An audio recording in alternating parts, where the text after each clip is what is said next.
우리가 아는 성경에는 수많은 인물들이 등장합니다. 우리의 마음에 드는 인물들도 있고 또한 들지 않는 인물들도 있지만 그러한 수많은 인물들 안에서 우리 하나님께 쓰임받고 또 하나님께 특별히 복을 받은 사람들이 너무나도 많이 있습니다. 우리 또한 이렇게 쓰임받으면 얼마나 좋을까 이러한 부러움을 가질 만큼 크게 쓰임받기도 하고 또한 기대 이상으로 큰 복을 받은 사람들을 보면서 나 또한 그렇게 하나님 앞에서 큰 복을 받았으면 좋겠다 이렇게 소원해 보기도 합니다. 그런데 즉 성경 속에서 이처럼 우리 하나님께 쓰임받고 복받은 사람들의 공통점이 있다면 바로 순종하는 사람이었다는 점입니다. 순종하지 않았는데 우리 하나님께 쓰임받고 순종하지 않았는데 복받은 사람은 한 명도 없었습니다. 그런 점에서 우리는 무엇보다도 순종을 배워야만 되고 순종하기 위해서 노력하고 최선을 다해야만 되는 것. 다른 무엇인가 조금은 부족하다 할지라도 하나님의 말씀 앞에서 그냥 순종할 수 있는 이 믿음, 이것이 바로 하나님이 쓰시는 통로요 우리에게 복 주시는 통로임을 또한 번 깨닫게 되어집니다. 성경을 보고 또한 기독교 역사를 봐도 순종은 우리 하나님의 복이 많은 통로임을 부인할 수가 없습니다. 즉 오직 하나님의 말씀에 순종함으로써 신앙생활을 하였더니 하나님이 때로는 이렇게 나에게 갚아주었고 이렇게 또한 기대하지 않았던 은혜를 베풀어 주었다. 이러한 모든 것은 바로 순종을 통하여 오는 통로였습니다.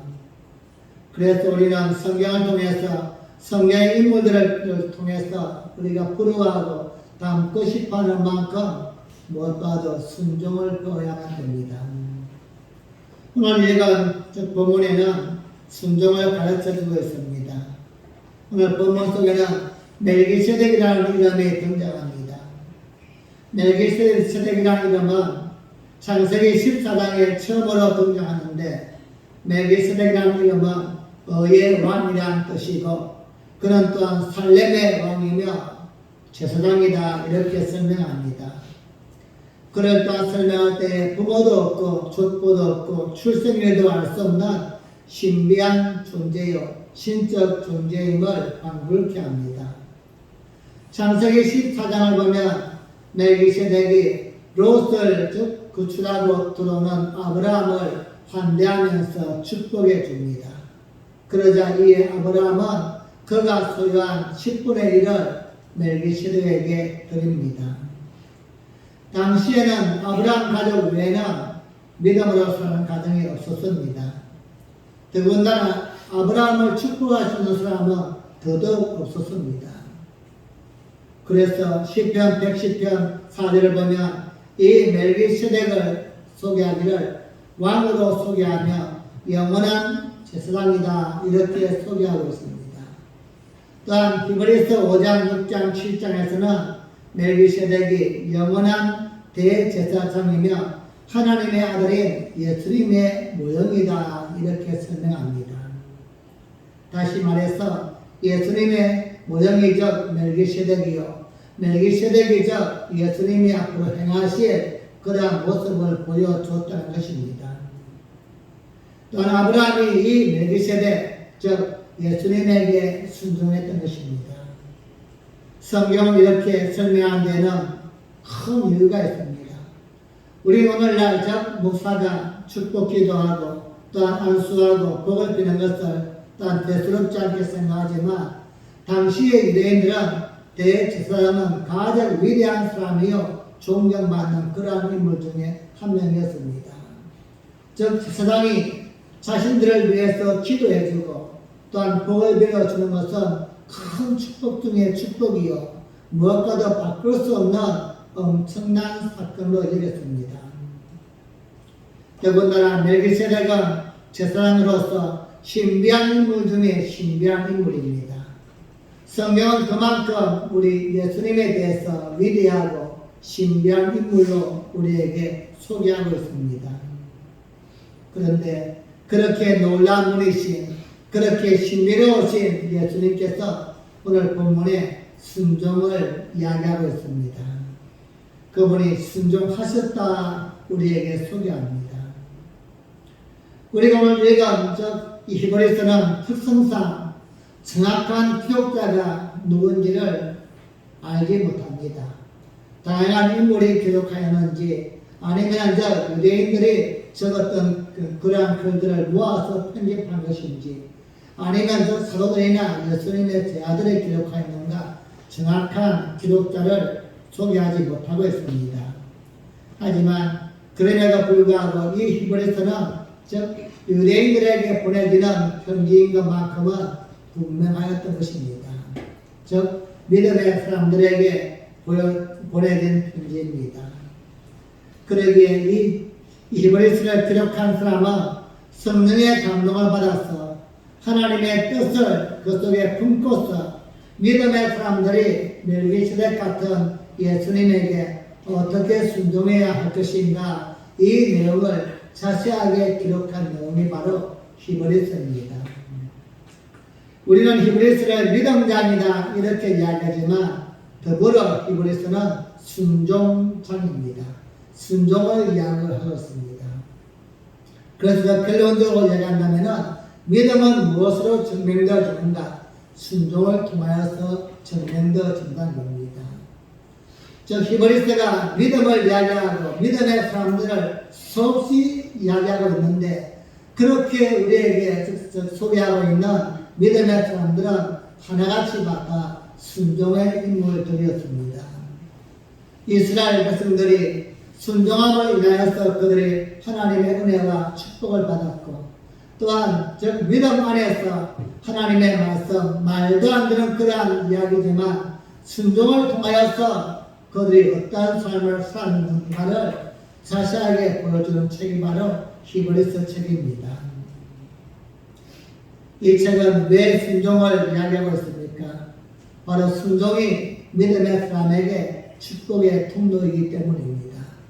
즉 우리가 믿음으로써 믿는 하나님께 복을 받고 우리가 믿음으로써 무엇인가 이룰 수 있다면 그게 당연한 과정의 하나가 바로 순종이기 때문입니다. 즉 믿음이 있다면 당연히 순종해야만 되고 또한 그 순종을 통하여서 하나님은 상상할 수 없는 은혜와 축복의 열매를 허락해 주신다는 것입니다. 그렇다면 오늘 우리는 많은 인물들 중에서 예수님의 순종에 대하여 함께 읽었습니다. 예수님의 순종은 어떤 모습입니까?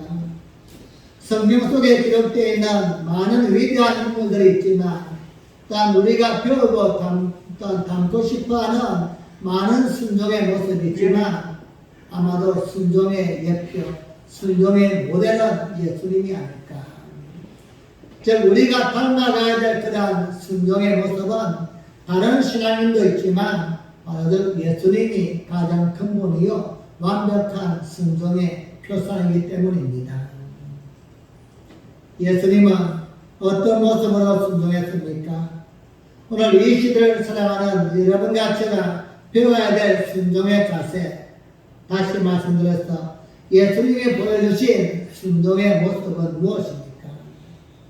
첫째로 예수님은 통곡과 눈물 가운데서도 순종의 길을 가셨던 분입니다. 히브리서 5장 7절 말씀 다시 보겠습니다. 시작. 그는 육체에 계실 때 자기를 지금에서 능히 구원하실 이에게 심한 통곡과 눈물로 간구와 소원을 올렸고 그의 경외하심을 인하여 들으심을 얻었느니라. 아멘. 이 말씀은 십자가를 앞두고 기도하신 예수님의 겟세마네 동산의 기도를 이야기합니다. 마태복음 26장 38절을 보면 기도하시기 전에 예수님은 사랑하시는 제자들에게 이렇게 부탁합니다. 내 마음이 매우 고민하여 죽게 되었으니 너희는 여기 머물러 나와 함께 깨어 기도하라. 사람의 몸을 입으신 예수님은 십자가를 진다는 것이 어느 정도의 고통인지를 알고 계셨습니다. 얼마나 그 고통이 큰 것인가, 어느 정도로 무겁고 힘든 것인가 예수님은 아셨기에 그래서 십자가를 앞두고 기도하신 것입니다. 예수님의 기도는 무엇입니까? 내 아버지여, 만일 할만하시거든 이 잔을 나에게서 지나가게 하여 주옵소서. 그러나 나의 원대로 마옵시고 아버지의 원대로 되기를 원하나이다. 누가복음 22장 44절을 보면 예수님이 이렇게 겟세마네 동산에서 기도할 때에 얼마나 간절하게 기도하셨는지 예수께서 힘쓰고 애써 더욱 간절히 기도하시니 땀이 땅에 떨어지는 핏방울 같이 되더라.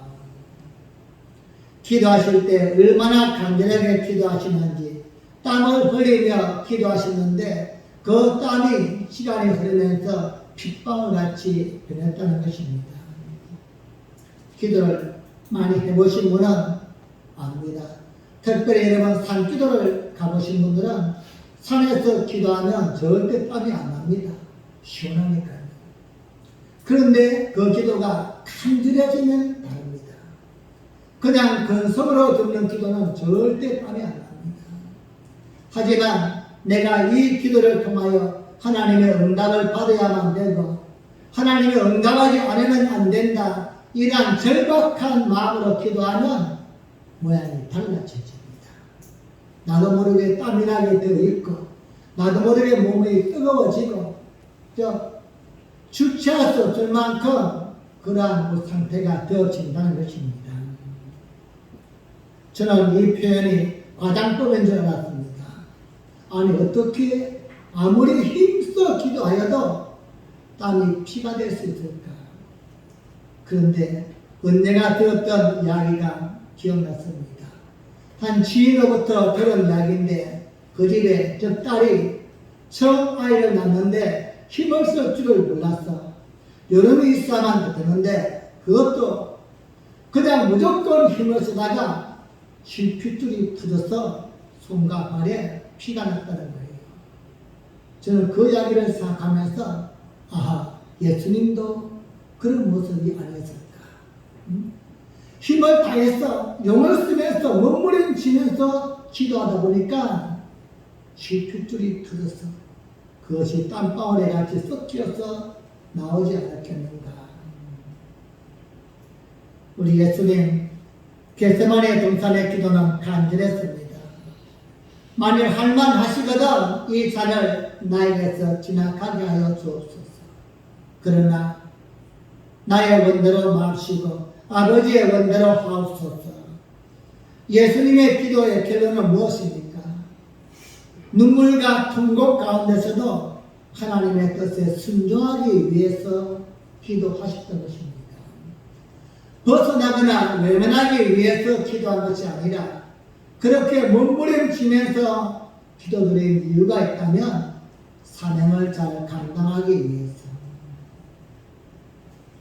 이 말씀을 준비하면서 한 사건이 기억났습니다. 블레셋에 빼앗겼던 법궤를 끌고 베스메스로 가는 두 마리의 암소 이야기입니다.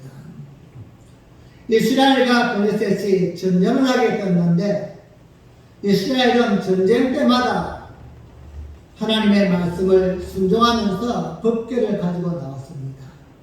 법궤를 가장 앞세우고 여호와가 우리에 함께 하신다, 이러한 표상으로서 법궤를 앞세우고 전쟁을 하였는데 어찌된 일인지 블레셋에게 전쟁을 하게 되고 법궤마저도 빼앗겨 버렸습니다. 이건 재앙 중에 재앙이요, 수치 중에 수치인 것입니다. 왜 빼앗겼을까? 그 이유는 바로 이스라엘 백성들이 하나님을 믿지 않았기 때문입니다. 법궤만 가지고 나가면 무조건 이긴다, 이러한 생각만 가지고 있었지 그 법궤가 능력이 있는 것이 아니라 하나님이 우리와 함께 하신다는 믿음이 있어야만 되는데 믿음은 없이 그냥 법궤만 가지고 나갔다가 전쟁에서도 패하고 법궤를 빼앗겨 버렸습니다. 이 법궤를 빼앗은 블레셋은 의기양양하여서 자신들이 섬기는 다곤 신상이 있는 그 성전 안에 두었습니다. 그랬더니만 다음날 아침에 보니까 그 다곤 심상이 엎어져 있는 거예요. 그런 목이 깔려있고 팔과 다리가 동강동강 나 있는 겁니다. 이게 무슨 일인가? 혹시 법계가 정말로 하나님이 살아계신 게 아닌가? 이렇게 의심을 하면서 다른 곳으로 옮겼습니다. 그랬더니만 그 법계가 가는 곳마다 전염병이 일어나고 재앙이 일어나고 이상한 사건들이 일어나는 것입니다. 결국은 버레셋이 이제 법계를 여기에 두면 안 되겠구나. 이스라엘로 돌려보내야만 되겠다. 이렇게 결정을 하였지만 좋게 보내지는 않습니다. 이게 우연일 수도 있고 사실 수도 있지 않겠는가. 우리가 가장 악조건을 만들어서 이 법계를 보내어보자. 그래서 그들은 수레를 새로 만든 다음에 그 수레에 법계를 싣고는 한 번도 멍에를 메어보지 않은 암소 2마리를 끌고 옵니다. 그 암소를 특별히 일단 방금 새끼를 낳아서 새끼가 울고 있는 그러한 소를 끌고 와서는 멍에를 메옵니다. 그리고 그 소에게 그냥 앞으로 가게 만드는 겁니다. 누가 소를 끌어주는 사람도 없습니다.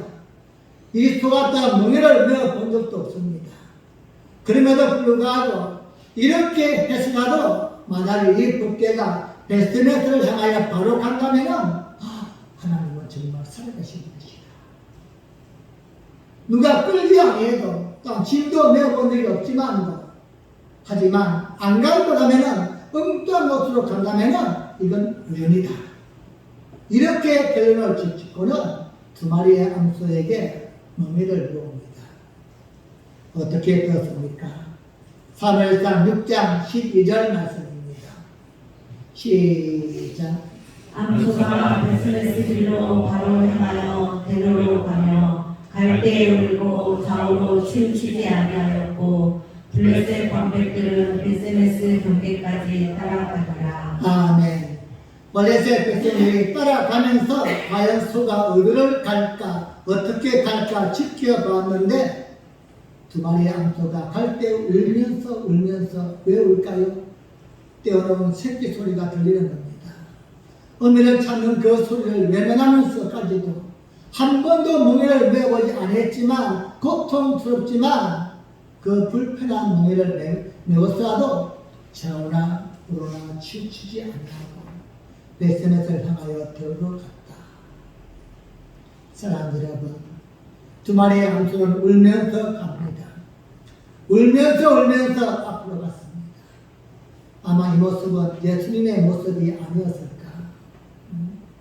한 번도 접은 적이 없는 십자가지만 그 십자가의 고통과 짐이 얼마나 무거운지 모두가 다 알고 있는 그 십자가를 지고 가면서 쓰러지면서까지도 그 길을 온전히 가셨던 예수님의 순종. 우리 예수님을 통해서 오늘 이 시대에 우리가 감당해야 될 사명의 십자가를 어떻게 져야 될 것인가 또 한번 생각하게 합니다. 베스메스를 향하였던 2마리의 암소는 울면서도 갔습니다.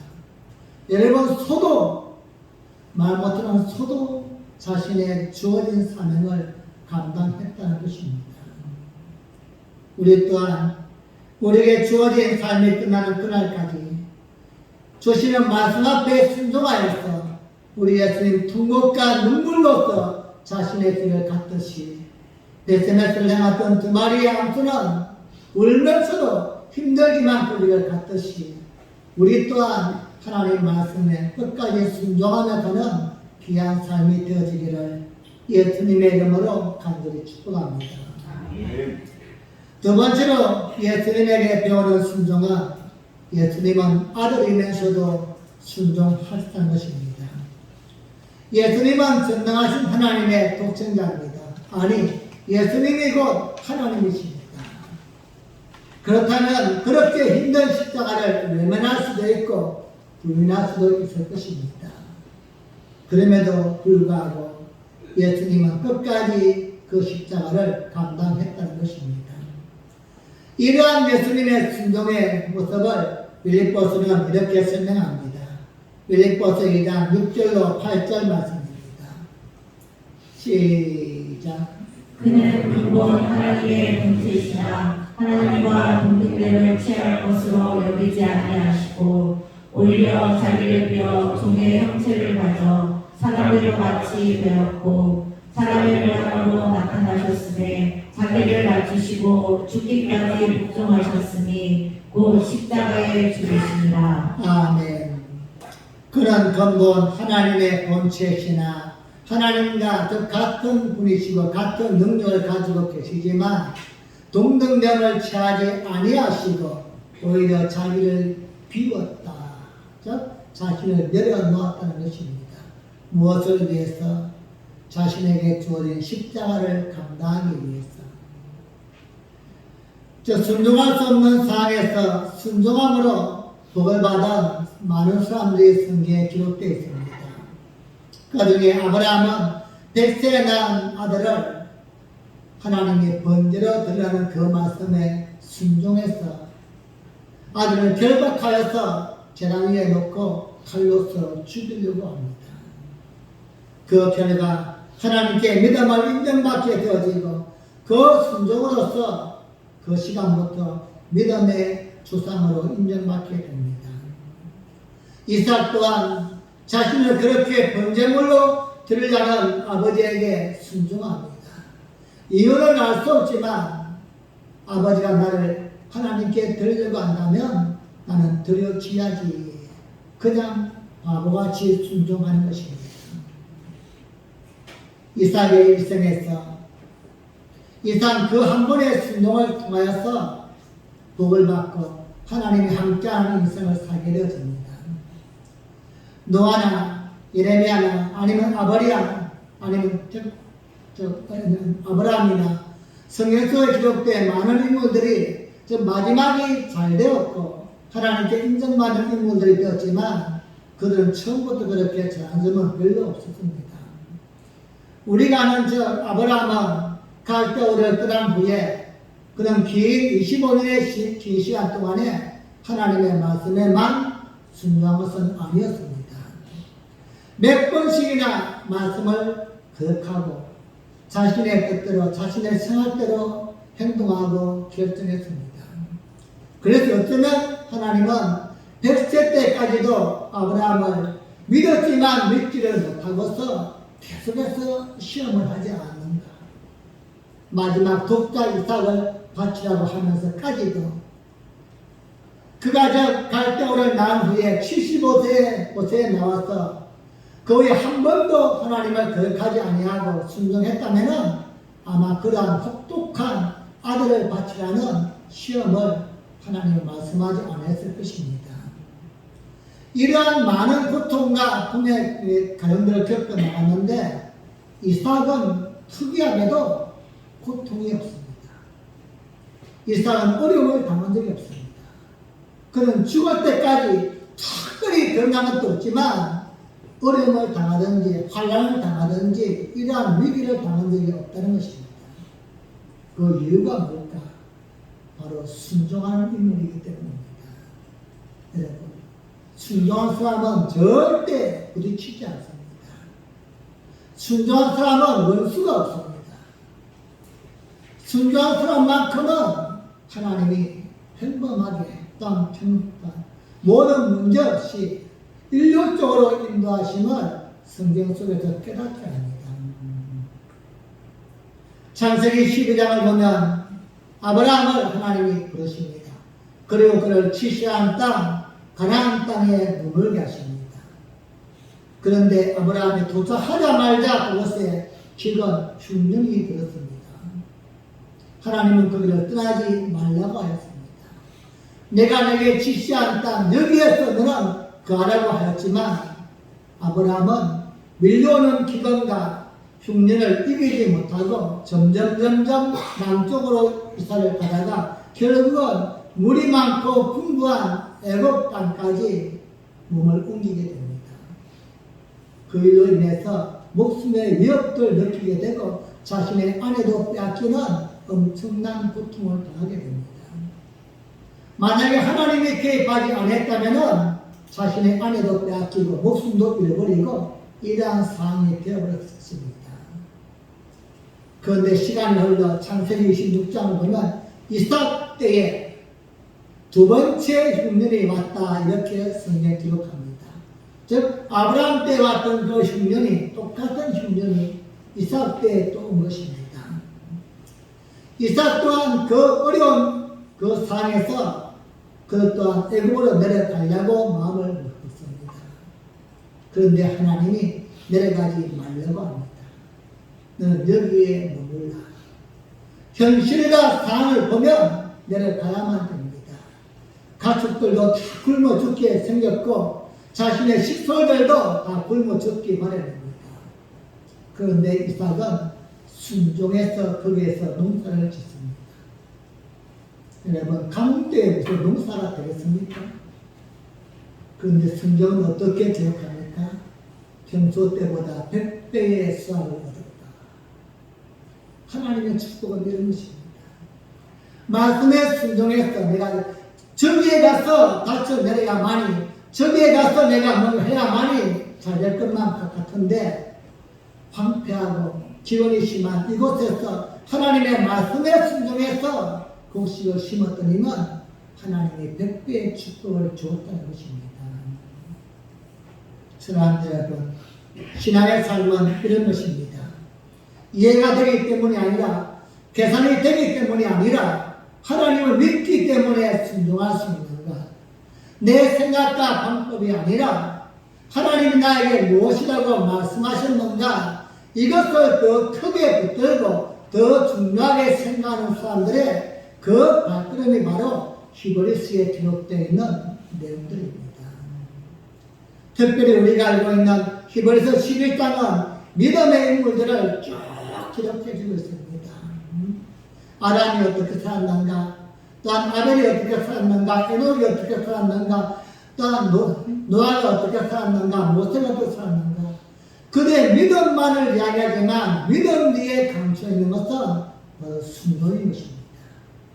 그들이 어떻게 순종하였는가, 그 어려운 상황 속에서 어떻게 순종하였고 그들이 그 순종을 통하여서 어떤 결과를 이루었는가. 그래서 히브리서는 믿음장인과 동시에 순종장이라고 우리는 고백하는 것입니다. 사랑하는 빛나게 순종에 무엇이든 한 번쯤 순종할 수 있기를 바랍니다.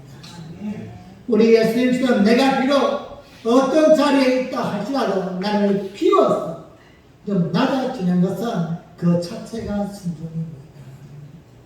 회사에서 사장님이 빗자루를 들고서 만약에 아침에 일찍 와서 회사를 청소한다. 그런 분위기가 달라질 것입니다. 나를 비우는 것입니다. 예수님이 그를 직접 하지 아니하셔도 외면하시고 부인하시고 상관이 없지만 자신을 비워서 순종함으로 더 큰 영광을 이루셨고 더 위대한 것들을 만들어 갔던 것입니다. 오늘 이 시대에 우리가 하나님께 더 크게 쓰임받고 더 많이 복을 받을 수 있는 또 하나의 통로가 무엇입니까? 바로 주시는 말씀과 주시는 감동에 순종하시기 바랍니다. 내가 아니어도 누군가는 할 수 있습니다. 하지만 나에게 감동을 줬다면 하나님이 나를 쓰고 싶어 하시고 나에게 복을 주고 싶어 하시는 것입니다. 여러분 교회에서 또한 정해진 다양한 그 조직과 그 규칙 안에서 실수를 지켜나갈 수 있기 바랍니다. 목사가 이런 누구는 예뻐서 누구는 미워서 힘든 일 또한 쉬운 일을 시킬까요? 아니지 않습니까? 하나님의 마음으로 받으면 버릴 게 아무것도 없는 것입니다. 하지만 사람의 마음으로 받으면 시기하게 되어지고 질투하게 되어지고 불평과 원망이 나올 수밖에 없는 것입니다. 하나님의 마음으로 받으면 무엇 하나도 복이 되지 않을 수 없고 무엇 하나도 나에게 좋지 않은 것이 없는 것입니다. 예수님은 하나님이시면서까지도 독생자이면서까지도 자신을 비워서 십자가를 졌을 때에 부활의 영광을 체험하였고 오늘 우리에게 영원한 산소망의 표상이 되었습니다. 나를 통하여서 또 다른 한 사람에게 나를 닮게 만들 수 있는, 나를 또한 부러워하게 만들 수 있는 순종의 제물들이 되어지기를 예수님의 이름으로 간절히 축복합니다.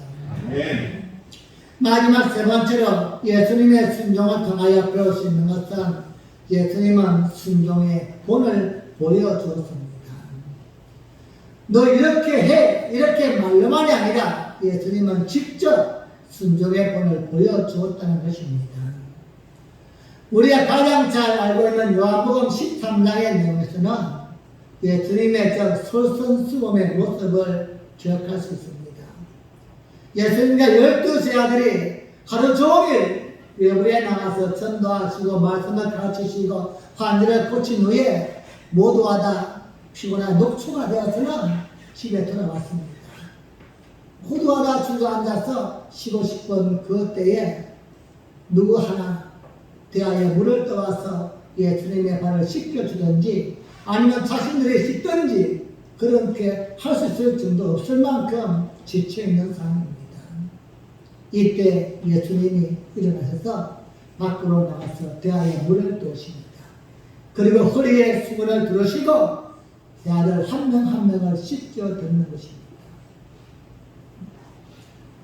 저는 그 모습을 상상하면서 12놈이나 앉아있는데 그 중에서 내가 첫 번째 사람을 씻기는 걸 보면서 중간쪽에 있는 나머지 사람들은 정신을 좀 들었지 않겠는가. 그럼 빨리 나가서 뭔가 떠와야 하는 거예요. 근데 다 그녀가 앉아있을까? 이게 이해가 안 되는 거예요. 누군가 하는 걸 보면서 말입니다. 예수님이 하시냐? 내가 가만히 있으면 안 되는데 이런 인간적인 마음이 없을까요? 저는 상상이 안 되는 거예요. 아무리 피곤하고 힘들고 지쳐 있었지만 어떻게 12놈들이 다 똑같이 그렇게 앉아있을까? 예수님이 좀처럼 씻겨주기 당연하다고 생각했을까? 우리 주님께서 한 명 한 명 발을 씻겨 다 드린 후에 어떻게 말씀합니까? 내가 너희의 선생으로서 본이 되어서 너희의 발을 씻겼으니 너희도 나와 같이 다른 사람을 승전자가 되라. 예수님은 말씀으로만 순종을 말씀하지 않았습니다. 예수님은 말씀으로만 다른 사람을 섬기지 않았습니다. 순종은 곧 배워서 하는 것입니다. 오늘 이 시대가 소망이 없고 앞으로 우리 젊은 우리 아이들이 성장하면 어떻게 될까 걱정들을 많이 하고 있는데 그 이유가 무엇일까요? 한마디로 예의가 없어요. 자신만 압니다. 딱 좀 더 나쁜 말로 하면 싸가지가 없어요. 어른을 어른으로 대접할 줄 모르고 부모를 부모로 공경할 줄 모릅니다. 이게 근데 근본적으로 누구의 잘못일까요? 우리의 잘못입니다. 우리가 그렇게 가르쳤기 때문입니다. 보여줬기 때문입니다.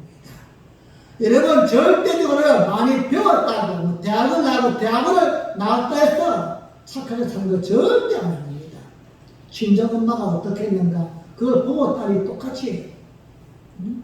내가 누구를 보고 어떻게 살았는가 이게 바로 순종을 배우는 것이지 공부를 많이 했다고 책을 많이 보았다고 바뀌는 건 절대 아니라는 것입니다. 여러분 한번 상상해 보세요. 한번 생각해 보세요. 지금 내가 하고 있는 행동과 우리 친정엄마 행동과 다른가 아니면 똑같은가? 똑같은 거죠. 한방이에요. 사람만 바뀌었을 뿐이야. 그래서 순종은 배우는 것입니다.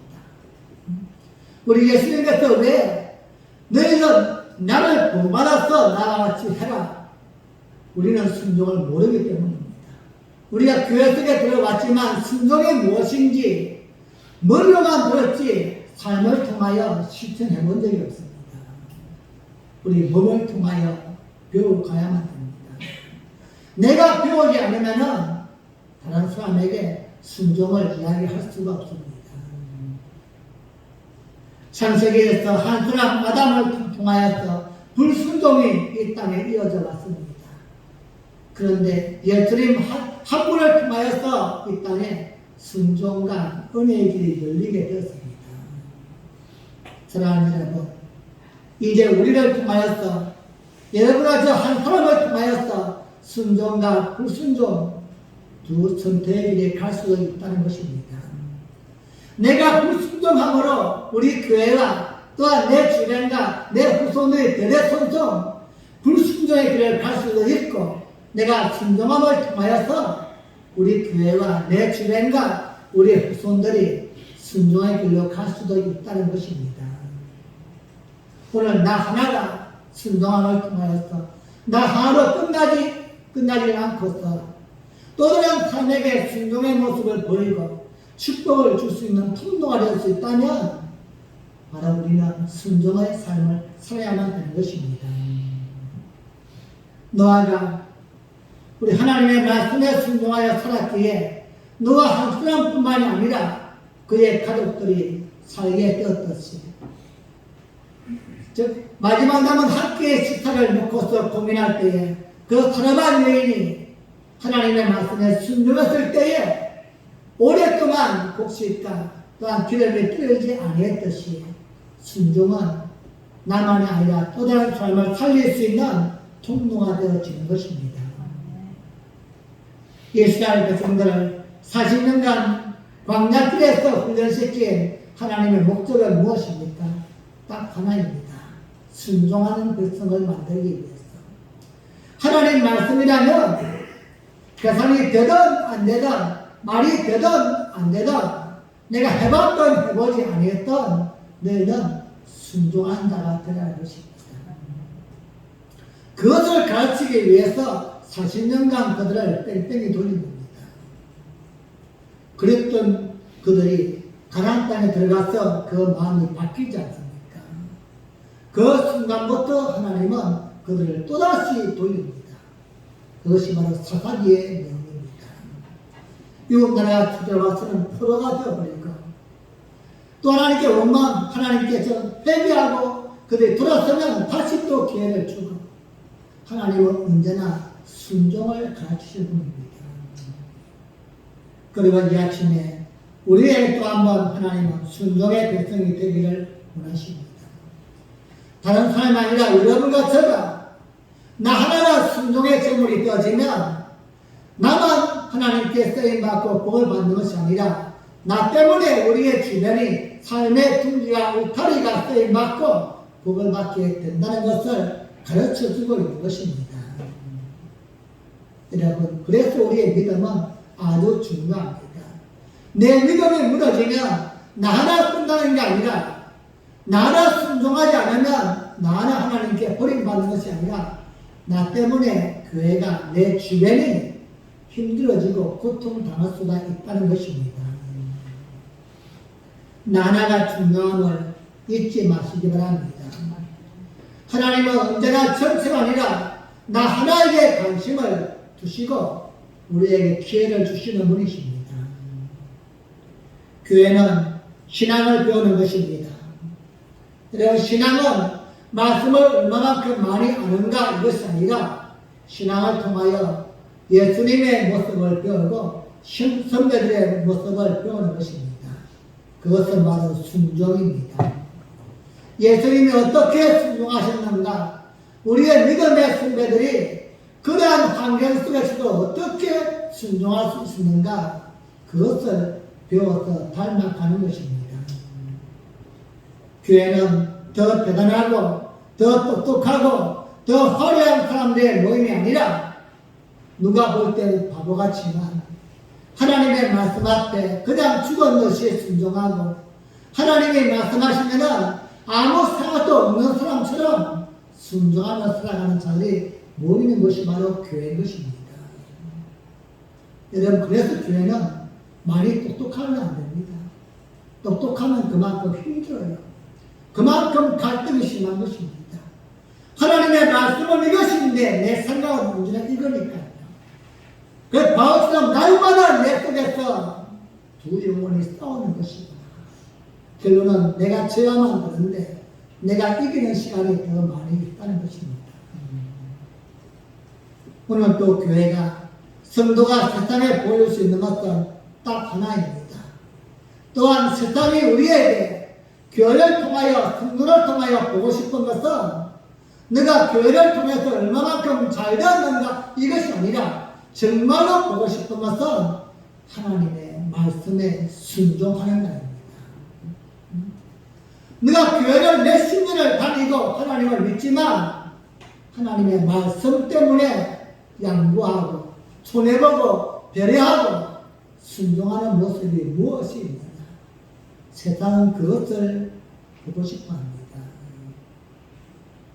사랑하는 여러분, 예수님이 목숨으로 순종의 모험이 되었듯이 교회는 성도는 다른 것보다도 순종의 모습을 만들어 가야만 합니다. 사람들의 때로는 오해를 당하고 때로는 손해를 보고 때로는 아픔을 당한다 할지라도 하나님은 순종한 자를 사용하시고 순종한 자에게 축복 준다는 사실을 잊지 마시기를 바랍니다. 말씀을 맺겠습니다. 우리 하나님의 나라에는 성공이나 실패가 없습니다. 이 땅에서 누가 성공했는가, 누가 더 대단한가, 누가 더 최고인가 따지기를 원하지만 하나님의 나라에서는 네가 어떤 학교를 나왔느냐, 어떤 직장을 다녔느냐, 하나님 앞에는 그것이 없습니다. 오직 하나만 있습니다. 얼마만큼 하나님의 말씀에 순종했느냐. 다른 것을 묻지 않습니다. 그 순종의 삶을 살게 하기 위해서 대단하게 만들기도 하시고 때로는 비참하게 만들기도 하시고 하나님의 목적은 순종에 있는 것입니다. 우리가 원하는 것은 대단함에 있지만 하나님은 결코 대단한 게 중요하지 않습니다. 하나님의 사람으로서 얼마만큼 살았는가. 오늘도 우리의 중심을 보시는 하나님이십니다. 그 중심을 보시는 하나님이 우리에게 원하시는 것은 딱 하나입니다. 하나님의 원하심에 순종하며 사는 것. 때론 힘에 부딪히고 때론 감당할 수 없지만 그럼에도 불구하고 한 번쯤 순종해 보려고 몸부림치는 그 모습을 보면서 하나님이 감동하시는 것입니다. 예수님의 순종을 보면서 오늘 우리는 예수님의 순종을 배우면서 나 같은 사람이 어떻게 예수님처럼 편하게 그렇게 순종할 수 있겠는가 염려하시는 분들도 계실 것입니다. 여러분 걱정하지 마십시오. 우리 하나님은 절대 여러분에게 예수님이 졌던 십자가를 지라고 말씀하지 않습니다. 우리는 그만한 능력도 힘도 없기 때문입니다. 문제는 우리 각자에게 감당할 수 있는 우리 각자가 질만한 그러한 순종의 짐을 주었다는 것입니다. 그리고 우리에게 말씀을 통하여서 너 그거 한번 져봐. 너 그거 한번 감당해봐. 그럼에도 우리는 날마다 어쩌면 빠져나가려고만 계산하고 있지 않는가.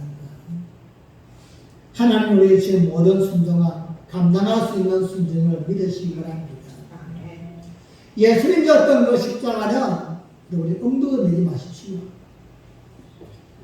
우리는 그런 십자가를 질 수 없습니다. 온 인류를 위하여서 십자가를 진다는 건 감당할 수 없습니다. 하지만 나는 나 하나에게 주어진 나의 십자가, 그 십자가를 내가 잘 감당함으로써 나도 쓰임받고 나도 축복받고 내 주변에 또한 다른 사람도 교회도 또 다른 교회도 세워지는 이것이 바로 하나님이 원하시는 작은 순종인 것입니다. 우리는 하나님의 말씀에 순종해야 됩니다. 성경은 믿음의 사람들은 예수님은 다른 무엇보다 우리에게 순종의 삶을 살기를 원하십니다. 너와 그의 가족들을 살리기 위해서 밤일을 지어라고 말씀하신 하나님이십니다. 믿음의 조상으로 삼기 위해서 말도 안 되는 아들을 건지러 주려고 요구했던 하나님이십니다. 기근 때에도 하나님의 말씀을 믿고 약속의 땅에 거하게 하심으로 100배의 축복을 안겨주고 싶었던 하나님이십니다. 마지막 남은 한 끼의 식사, 그것마저도 빼앗아 먹는 것이 하나님의 목적이 아니라 순종을 통하여서 영원토록 굶지 아니하고 복을 주기 위한 사라반 여인을 통한 그 순종의 모습이 하나님의 마음인 줄 믿습니다. 여러분, 하나님의 말씀 앞에서 한 번쯤 굴복해 보시기 바랍니다. 내가 지금까지는 시간이 없다, 돈이 없다, 물질이 없다, 또한 몸이 아프다 핑계했지만도 사라반 여인처럼 마지막 남은 한 끼도 식사마저도 하나님이 말씀하시면 한 번쯤 믿고 내가 드려보자. 한 번쯤 믿고 순종해보자. 여러분, 순종이 없이는 하나님께 복을 받을 수 없습니다. 순종이 없이는 하나님께 쓰임받을 수 없습니다. 올 한 해 동안 특별히 여러분 개인에게 주시는 은혜의 말씀이 무엇입니까? 여러분의 감당해야 될 자리와 여러분의 사명이 무엇입니까? 그것을 위해서 눈물로 통곡으로 기도하시기 바랍니다. 하나님, 이건 너무너무나 버겁습니다. 왜 하필이면 납니까? 지나가게 하여 주옵소서. 지나가게 하여 주옵소서. 그러나 하셔야 됩니다. 그러나 나에게 주어진 짐이라면 한번 감당해 보겠습니다. 우리 주님께서 배우는 순종을 바라야 됩니다. 그러나 내가 한 번쯤 전할지 못할지는 알 수 없지만 하나님의 도둑에 포기한다 할지라도 하나님 순종해 보겠습니다. 하나님이 원하시는 마음입니다. 남은 생애 동안 여러분을 통하여 또 한번 복을 주고 싶어 하시고 또 한번 사랑하고 싶어 하시는 하나님의 마음을 믿고서 예수님이 순종했듯이 노아가 순종했듯이 아브라함과 이삭이 순종했듯이 사람한 여인이 말도 안 되는 소리에 순종했듯이 이제 이 시대에 여러분과 제가 순종함으로써 또 다른 사람에게 순종의 모델이 되어지고 하나님께 기쁨이 되어지고 쓰임받고 복을 받는 귀한 삶이 되어지기를 예수님의 이름으로 간절히 축복합니다. 기도하시겠습니다. 우리 한번 기도할 때 하나님, 나도 쓰임받기 원합니다. 나도 복을 받기 원합니다. 하지만 그냥 주시는 하나님은 아니지 않습니까? 반드시 내가 쓰임받기 위해서는, 복을 받기 위해서는 말도 안 되는 하나님의 말씀이지만 믿고서 순종해야만 됩니다. 그것이 바로 믿음의 사람들의 삶이었고 예수님의 삶이었고 히브리서의 증거가 아닙니까? 믿음으로 살았던 사람들은 하나같이 순종하였습니다. 우리는 그들 같이 목숨을 내어놓을 수 없지만 지금 나에게 주어진 아주 작은 일에 순종할 수 있는 마음을 주시옵소서. 우리 함께 주여 한번 부르고 기도하시겠습니다.